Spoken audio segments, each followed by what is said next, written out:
Bonjour et bienvenue sur la chaîne. Alors, on va faire un tirage comme un petit peu à chaque début de mois pour voir où en est votre vie amoureuse. Donc, c'est les tirages qui sont basés sur ceux que propose Aileen sur sa chaîne. Donc, vous aurez son adresse en barre d'infos. Par contre, elle est anglaise. Donc, je sais que certains sont allés voir, ils ont bien aimé. Mettez peut-être des traductions Google, enfin les traductions YouTube, voilà, pour avoir une idée. Des fois, de voir écrit en anglais aussi, c'est plus facile, parce qu'elle a un petit accent, je ne sais pas si elle n'est pas écossaise, donc voilà. Mais on va faire le tirage qu'on fait à chaque début de mois. J'aime bien, des fois, des petits moments un petit peu ponctuels qui reviennent comme ça, de temps en temps. C'est un petit peu un fil conducteur. Donc le rider, bien évidemment. Alors, je ne sais plus qui m'a demandé qu'est-ce que je regardais comme chaîne de guidance. En fait, j'en regarde plus du tout. Même Marilyn à la brise, ça fait des lustres que j'ai pas regardé. J'ai pas le temps déjà. Et moi, en fait, je regarde pas. C'est pas ça qui m'attire en vidéo. Ce qui m'attire, moi, c'est de voir comment les gens vivent ailleurs, en réalité. Donc, je vais voir des chaînes de gens qui vivent dans des endroits improbables. Alors, il y a Iona Jinton qui est en Suède, il y a Cecilia Dumval qui est encore plus au nord, alors, je ne sais plus si elle est en Norvège ou je ne sais où, mais à la limite du pôle Nord. Je vais voir Fairies Cottage ou Cottage Fairies qui doit être dans les Rocheuses. Et c'est un moment un petit peu de grâce, parce qu'elle, c'est une voix off, donc après c'est des images très poétiques, elle est un petit peu au milieu de nulle part, en pleine nature. Je vais voir les Iki en Chine. Après j'aime aussi beaucoup les chaînes de cuisine. Alors je vais voir Kimono Mom, qui est une jeune japonaise qui a une petite fille de 2 ans et cuisine avec sa petite fille, mais de la cuisine familiale. Je vais voir Café, je crois 709, où Swan fait des petits vlogs, pareil, de cuisine, comment elle prépare les bento de son mari le matin, enfin ce genre de choses. Je vais voir Suedou qui doit être en Corée. Qu'est-ce que je vais voir encore? Tev et Louis qui sont au Japon, Louis-san évidemment, eux ils me font rire, mais voilà. Mais je ne vais pas voir de chaîne de guidance, donc ne me demandez pas, parce que c'est pas que j'ai pas envie de donner de nom ou autre chose. Voilà, allez voir Marilyn, allez voir Nat chez Angel Tena. Si vous aimez les jeux, allez voir Claire sur la chaîne Claire de la Lune qui présente des jeux. Voilà, je peux...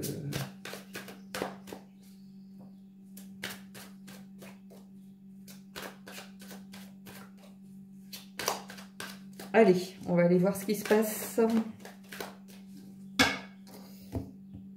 Alors, je vais tirer toutes les cartes, comme ça je serai tranquille. Alors, votre énergie, l'énergie de l'autre. J'aimerais bien que vous me voyez tirer ses sentiments envers vous, vos sentiments envers lui. La relation passée, la relation présente, le futur et la carte des résultats de perspectives éventuelles qui devra être interprétée. Je le dis bêtement ce que dit Aileen. Et on va prendre 2 cartes, donc on va aller prendre... Oh non, je vais attendre parce qu'il y a assez de bazar finalement. Allez, on verra ça plus tard. On y va. Le chariot, donc une énergie déjà volontaire, dynamique, où on a envie que les choses marchent. Le chariot, c'est conquérir. Il y a une idée de faire les bons choix, d'avoir aussi... de se sentir peut-être tiraillé entre 2 situations, mais en tout cas, il y a une volonté de reprendre un petit peu sa vie en main. Donc ici, qu'est-ce qu'on a? Et ici, on a le 7 de coupe, donc quelqu'un qui est un petit peu dans l'illusion, quelqu'un qui se monte un petit peu la tête par rapport à la relation. Alors soit il se focalise sur des choses qui n'ont pas lieu d'être. Ici, c'est un petit peu à ça que ça me fait penser. J'ai l'impression qu'on a quelqu'un qui est un petit peu perdu par rapport à la relation, qui se pose beaucoup de questions, qui a l'impression d'avoir beaucoup d'options, mais en fait, avec cette carte, c'est l'option, le choix du cœur, en réalité. Donc, il y a l'idée de peut-être se faire des films aussi par rapport à une dispute, par rapport à quelque chose. C'est comme si quelqu'un, finalement, n'avait pas confiance en sa capacité à faire le bon choix aussi. Donc, quelqu'un qui se pose beaucoup de questions, qui tergiverse peut-être pas mal. Et ici, on a quelqu'un qui est complètement à l'opposé, c'est-à-dire quelqu'un qui a envie de vraiment de prendre les rênes de sa vie et puis d'avancer et de partir à la conquête de sa vie, quoi. Et ici, on a quelqu'un qui est... Bah, vous voyez, on a quelqu'un de dos et ici, on a quelqu'un qui regarde franchement droit devant. Donc, déjà, on a vraiment deux énergies qui ne vont pas forcément dans le bon sens. On va regarder le passé. Vous voyez, le passé, il y avait le manque, il y avait le fait de se sentir isolé. Donc j'ai l'impression que il y avait deux énergies complètement différentes dans la relation avec quelqu'un, avec beaucoup de, sans doute de manque, beaucoup de non-dits, pas de communication, ce qui crée de la peur et ce qui crée des doutes, ce qui crée du manque aussi, parce qu'on a l'impression que la personne en face n'est pas forcément réactive à nos attentes, on a l'impression qu'elle ne souhaite pas les mêmes choses que nous. On a ici deux personnages qui finalement sont perdus, qui regardent droit devant eux avec comme s'ils avaient des œillères et ne voient pas que l'église est allumée, qu'ils pourraient entrer, se réchauffer. Donc il y a cette idée de pas... on rejoint un petit peu le 7 de coupe, c'est-à-dire qu'on voit pas les choses telles qu'elles sont. Et du coup, ça a créé de la distance. On a quelqu'un qui est un petit peu focalisé sur ses propres problèmes. C'est-à-dire savoir, est-ce que je fais le bon choix, est-ce que ceci, est-ce que cela, et au lieu de se poser 36 000 questions, j'ai l'impression que cette personne, elle devrait être un petit peu dans le même genre d'énergie, avoir envie d'aller de l'avant, en fait, de se projeter dans l'avenir. On a quelqu'un qui est toujours retourné plus ou moins, qui tourne le dos à la situation, ici, pour essayer de faire des choix qui n'en sont pas réellement. Vous voyez ce que je veux dire? Et du coup, ça crée du manque, bien évidemment ici, mais ici, ça crée encore plus de doutes, et ça crée l'impression de se sentir un petit peu seul au monde. C'est-à-dire qu'ici, on a quelqu'un qui n'a pas forcément envie d'aider à faire des choix. Donc, il y a vraiment deux énergies complètement différentes. Et vous voyez, ici, on a le roi d'épée. Le roi d'épée, c'est quelqu'un qui sait indiquer les objectifs, normalement, qui trouve des solutions quand la situation l'exige. Mais ici, on est dans le sens inversé, c'est-à-dire on a quelqu'un qui est un petit peu... qui est dans la critique, qui est un petit peu dans la manipulation, mais pas de façon volontaire, mais qui est un petit peu, qui reste un petit peu figé sur son trône, qui n'a pas du tout,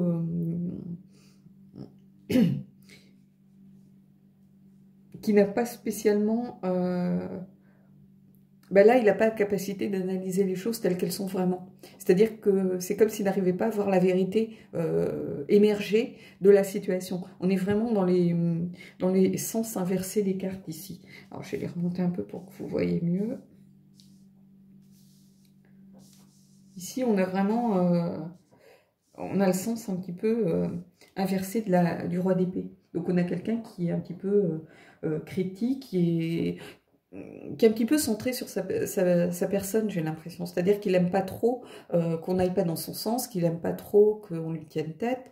Donc, du coup, il reste sur son compte à soi, au lieu d'essayer de trouver vraiment le but la caractéristique du roi d'épée, c'est quelqu'un qui, normalement, trouve des solutions. Et ici, on a quelqu'un qui ne cherche pas vraiment de solution. Il est focalisé sur ses petits problèmes. Donc, ça me semble compliqué, ici. Et vous voyez, ici, il y a le cavalier de denier. Et le cavalier de denier,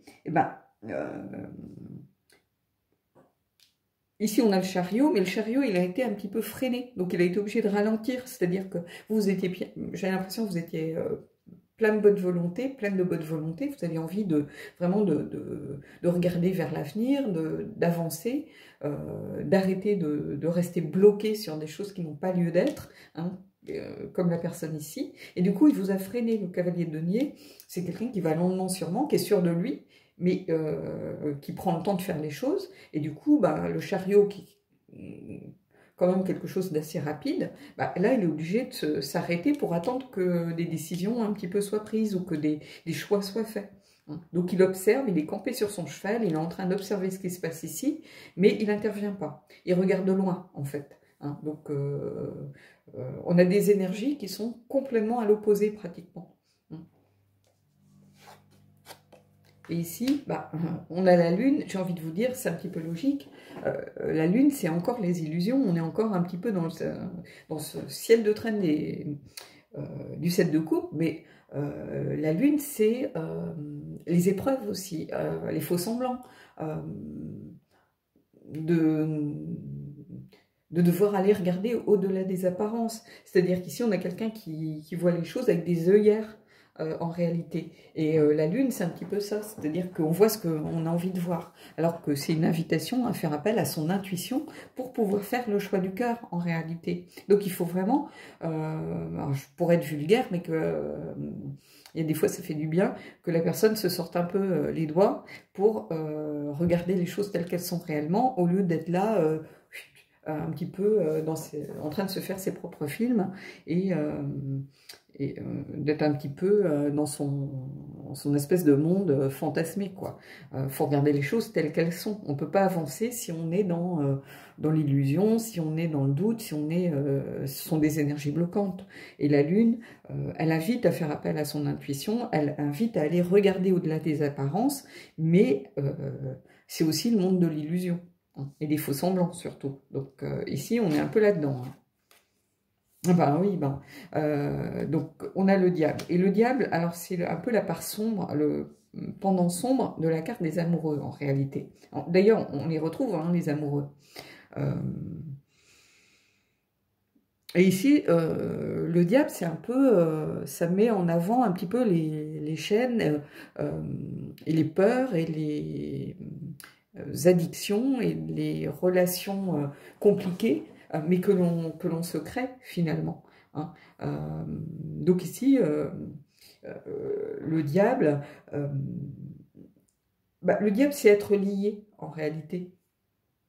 Contrairement à ce que beaucoup pensent, c'est le fait d'être lié à quelque chose. Ça peut être une obsession, ça peut être un enfermement, ça peut être par des liens, être tenté aussi, c'est être lié à quelque chose qui vient tout le temps nous titiller, nous tenter. Vous regardez les deux couleurs, ici on est vraiment dans des énergies sombres, dans des énergies un petit peu complexes. Et ici, ce diable, c'est un petit peu ça. On a quelqu'un qui est enfermé, qui est dans sa propre cage dorée. C'est-à-dire qu'enfermé un petit peu dans ses doutes, ses questions, ses choix, dans son petit monde, et puis qui ne voit pas, en fait, le manque qu'il peut créer, qui ne voit pas que face à lui, il y a quelqu'un qui est beaucoup plus sûr de ses attentes, qui a envie d'avancer, alors que cette personne, alors ça peut être vous, dans ce cas-là, vous inversez le rapport, on a quelqu'un qui ici se sont perdus, et toujours en train de tergiverser, en fait, ne sait pas prendre de décision. Allez, on va aller voir un petit peu, quelle surprise. Donc la tour, moi j'ai l'impression que c'est une relation qui, si elle continue et qu'elle perdure de cette façon, elle ne va pas aller bien loin, en fait, parce que vous avez la tour. Alors la tour, c'est une libération. Alors j'ai l'impression que ça sera une libération surtout pour vous, si vous êtes dans ces deux cartes. C'est réussir à se libérer aussi, sans doute, peut-être en tranchant dans le vif, de tout ce qui ne va pas dans la relation. Et ce qui ne va pas dans la relation, j'ai surtout l'impression que c'est la personne en face. Donc ici, on tranche dans le vif. Le roi d'épée, c'est quelqu'un qui tranche aussi, mais il n'y arrive pas, là, pour le coup. Mais en tout cas, cette tour, c'est un peu logique de la voir apparaître. Finalement, c'est un tirage, bien sûr, on aurait préféré les amoureux, le 2 de coupe, le 10 de coupe et tutti quanti, mais pour ceux qui sont dans ce genre d'énergie, finalement, ici on vient vous dire, c'est peut-être le moment de tout détruire pour reconstruire avec quelqu'un d'autre, ou avec cette personne, mais à condition de le faire monter dans le chariot, quoi. Parce que sinon, il ira nulle part. Je vous le dis tout de suite, il restera assis sur son trône et puis advienne que pourra, mais c'est tout. Et en tout cas, ça peut être aussi la libération, justement, tous ces liens un petit peu compliqués, un petit peu toxiques. Alors, ça ne veut pas dire une relation toxique au sens où on l'entend avec de la violence et tout ça. Non, quelquefois, il suffit d'avoir quelqu'un en face qui n'est pas dans le même genre d'énergie pour que on ne se sente pas bien dans une relation, dans son couple. Hein. Il n'y a pas besoin, voilà, ou de violence, ou d'emprise, ou rien du tout.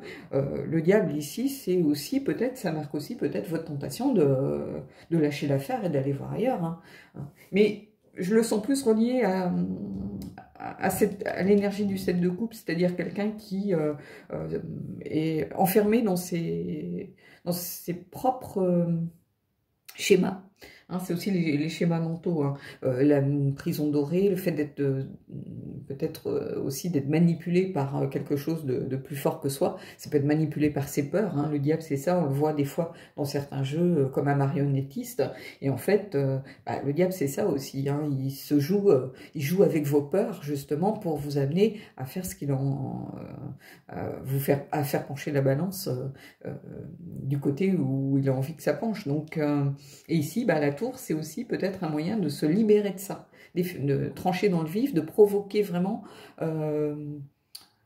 quelque chose d'intense, une sorte de chaos, une sorte de surprise, de choc, une révélation peut-être brutale, la destruction de quelque chose. C'est un écroulement, hein, la tour, mais du coup, c'est aussi une libération de quelque chose. D'un trop-plein d'énergie, peut-être un ras-le-bol qui a besoin de sortir. Pourquoi pas? Donc, on crée un électrochoc de façon à ce que la personne puisse prendre conscience des choses. Hein, peut-être qu'il faut aussi, certaines fois dans une relation, il faut créer un électrochoc. Il ne faut pas avoir peur. De toute façon, on n'a rien à perdre au bout d'un moment. Hein. Ici, c'est ça que je ressens. Donc voilà. Allez, on va aller prendre une carte du lunologie.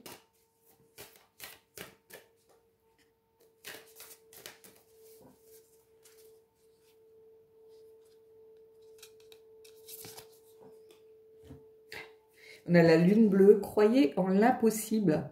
Donc ici, c'est ce que je vous dis, peut-être qu'il faut un électrochoc justement pour provoquer quelque chose. J'ai l'impression qu'ici, on a une situation qui s'enlise parce que vous étiez plein de bonne volonté. Ici, du moins cette personne, alors si c'est à l'inverse, ça sera l'inverse, mais on a quelqu'un qui est plein de, qui est plein de bonne volonté et qui est freiné dans son élan, en fait, qui se retrouve un petit peu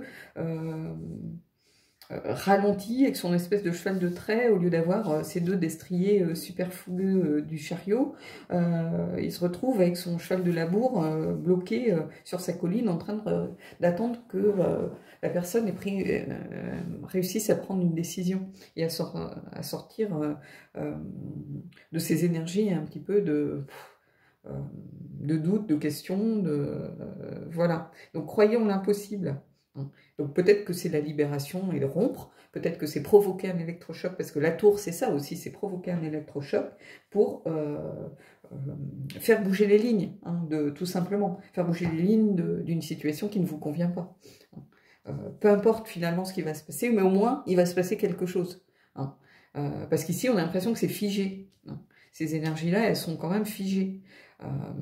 Et du coup, ici, on est ralenti. Donc, ici, on a quelqu'un qui est assis, qui ne bouge pas non plus. Hein, donc, allez, on va prendre une carte des anges de l'amour et on finira là-dessus. Je vais juste essayer de vous mettre la carte. Est-ce que vous la voyez? Ouais. Voilà.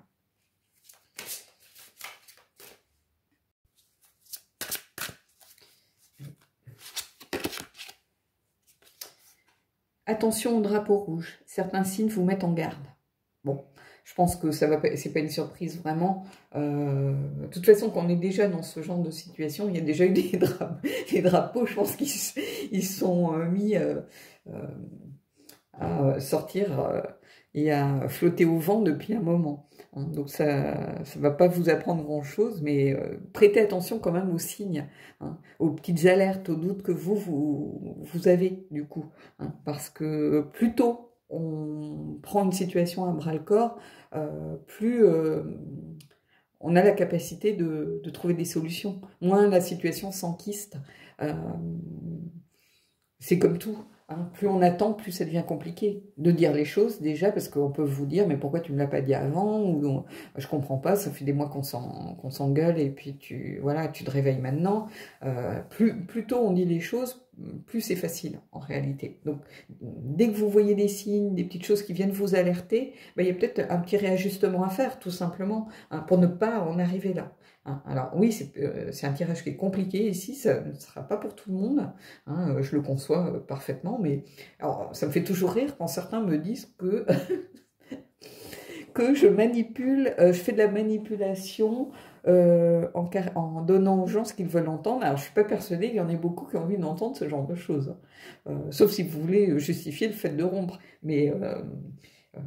non, moi je dis des choses comme elles sont. Hein. Ceux qui suivent la chaîne, les abonnés de longue date le savent. Je ne suis pas quelqu'un de très complaisant en fait. Hein. Donc voilà. Bon bah écoutez, j'espère en tout cas que pour certains qui sont un petit peu enfermés dans ce genre d'énergie, de situation, j'espère vraiment que ça va pouvoir vous donner des pistes de réflexion, pouvoir vous aider. Hein. Parce que des fois il suffit vraiment de pas grand chose. Hein. J'insiste. Hein. Quelquefois c'est des choses qui ont besoin d'être réajustées. Si on ne les réaligne pas dès le départ, bah, elles continuent de s'écarter, puis à un moment, on peut plus relier les choses. Or, le diable, c'est être lié. Donc, ça a une signification, les mots sont importants aussi, hein, donc voilà. En tout cas, il y a peut-être un électrochoc à provoquer ici. Hein, pour faire prendre conscience des choses, et puis peut-être que c'est ce qu'il vous faut de toute façon, vous aussi peut-être pour vous libérer d'une situation qui ne vous convient définitivement plus. Hein, et c'est peut-être le moment. Hein, donc voilà. Bon bah écoutez, j'espère que vous n'êtes pas trop déçus, que vous n'attendiez pas les licornes et les bisounours, parce que c'est pas franchement le cas, mais en tout cas moi je vous dis à bientôt.